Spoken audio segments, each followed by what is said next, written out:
Episode 204. The scene before him stirred a memory, the indestructible Qingyang demon fire he had faced in the Spirit Stone mine, its summoning ritual so eerily similar to this one. With that thought, Han Li pointed a finger, recalling the white phosphorus shield.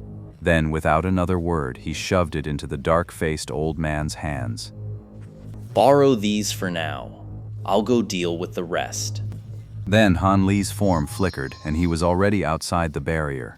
The several magic tools that had been wildly stabbing at the blood-red light sphere whistled back to his side. The magic tools circled around him, humming with a low, resonant buzz.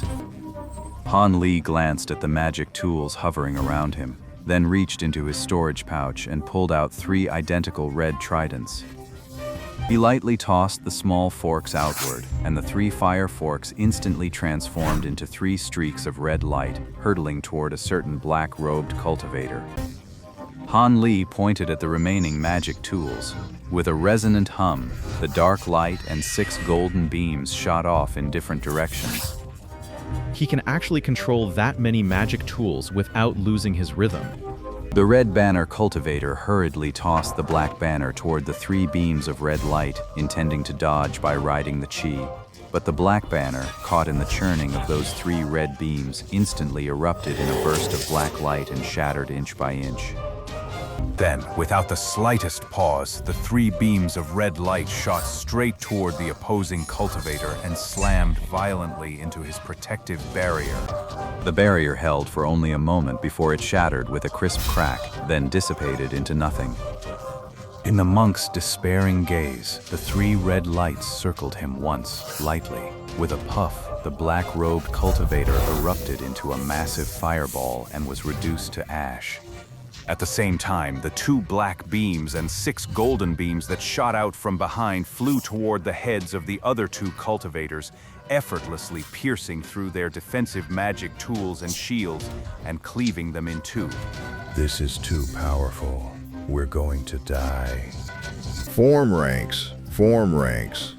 At a time like this, forget the formation. Saving our skins is what matters. Run! Most cultivators immediately turned and fled into the sky. A few of the bolder or slower-witted ones unleashed their prized magic tools, desperate to block Han Li's advance. But in the end, it was all for nothing. Han Li pressed forward with no mercy. The magic tools and cultivators blocking him were nothing but a moth to a flame, annihilated in an instant, men and tools alike. At this moment, aside from the black-robed cultivators who had already fled several hundred jang away, only 2 figures remained unmoved. The young prince, his eyes wide with disbelief, and the masked man beside him, likely the steward Wang. The so-called Black Wind formation was rendered useless before it could even display a shred of its power. Han Li's gaze then shifted to the 2 of them. No.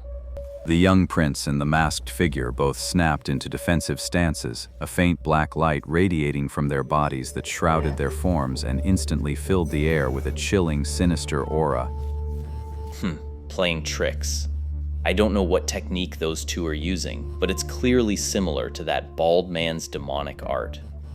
The only difference is that their bodies emit a black light instead of the blood-red glow his did. Could it be because of the difference in cultivation level? What Han Li didn't know was that the young prince and his companion were already silently cursing their luck. This man's cultivation and the sharpness of his magic tool far exceed what we planned for.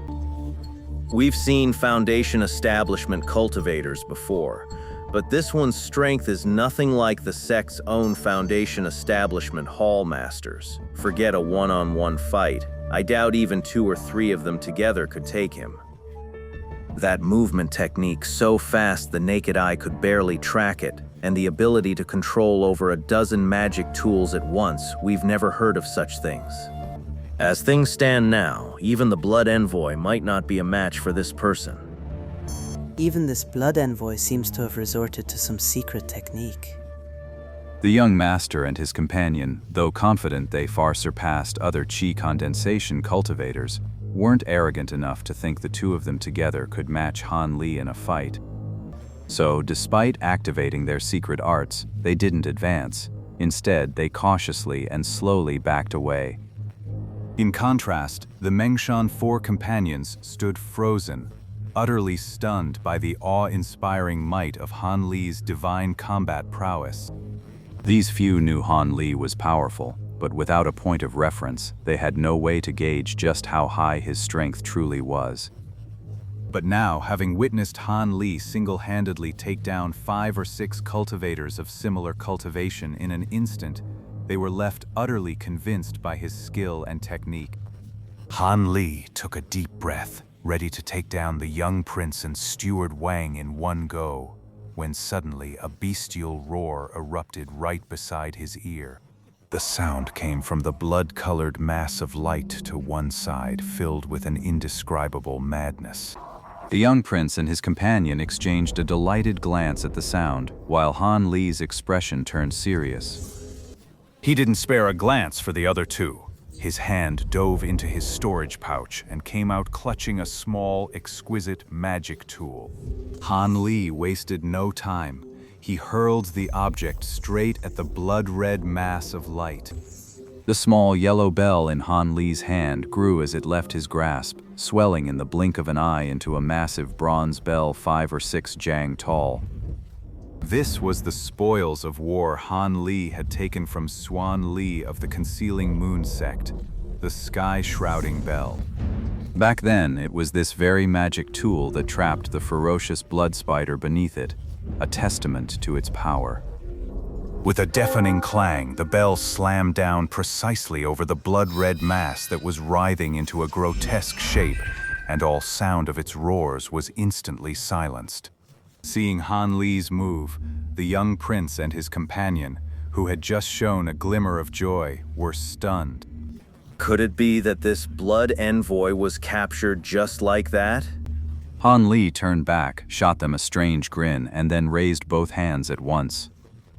In an instant, countless fireballs of all sizes surged forth from his hands, pouring out like a relentless storm, blotting out the sky and staining it a fiery red. Defend! Hearing this, the young prince and his companion quickly released a defensive disc-shaped magic tool, placing it before them. A series of deafening explosions crackled and popped without end, leaving the young prince dizzy and disoriented. And because there were simply too many fireballs, a few slipped through and struck the young prince directly, blasting apart much of the protective black chi around him. The young prince, battered and disheveled, was now both shocked and furious. This kind of injury could only be caused by a large batch of talismans being activated at once. Just as the barrage of fireballs finally ended, a scream suddenly rang out right beside him. The young prince flinched and quickly turned to look. What he saw made him draw a sharp breath, his eyes wide with horror. The gaunt, masked man who had been standing just a few paces away, at some point, the black aura around him had completely dissipated, and he now hung limp in Han Li's grasp. One side of his body was already drenched in blood, leaving him with only one arm. This man is so powerful. The blood envoy is utterly useless. Han Li shot the young prince a cold look, then unceremoniously tore the mask from the man's face. Beneath that cloth was none other than the new Wang Manor's steward, his gaunt face twisted and deformed by the pain of his severed arm. Impossible. How did you capture him? Our protective killing intent isn't something that can be broken through so easily. The young prince let out a light breath, but then suddenly flung both hands forward. A dozen streaks of black light shot toward Han Li in a flash. As for Han Li, a flicker of mockery suddenly crossed his wooden face. He raised a hand, and a pitch-black shield-like object materialized before him. The dark beams slammed into it, but aside from a dull thud, they had absolutely no effect. The young prince lowered his head for a closer look and realized this shield was actually an enormous tortoiseshell, black and lusterless, clearly specially refined. Seeing this, the young prince's eyes darted. With a flash of black light, he shot backward like lightning, then spun around and fled just like the other escaping cultivators. But as one of the primary targets he needed to capture alive, how could Han Li let him escape so easily? With a flicker of his form, he appeared before the young prince as if it were nothing. Raising a hand, a cyan greatsword several jang long materialized out of thin air and came crashing down without the slightest hesitation. Seeing this, the young prince felt a surge of secret delight. My protective killing aura is specifically designed to nullify all magic tools. I don't need to worry about this giant sword hurting me at all. Instead, I can use it as cover to make a clean escape.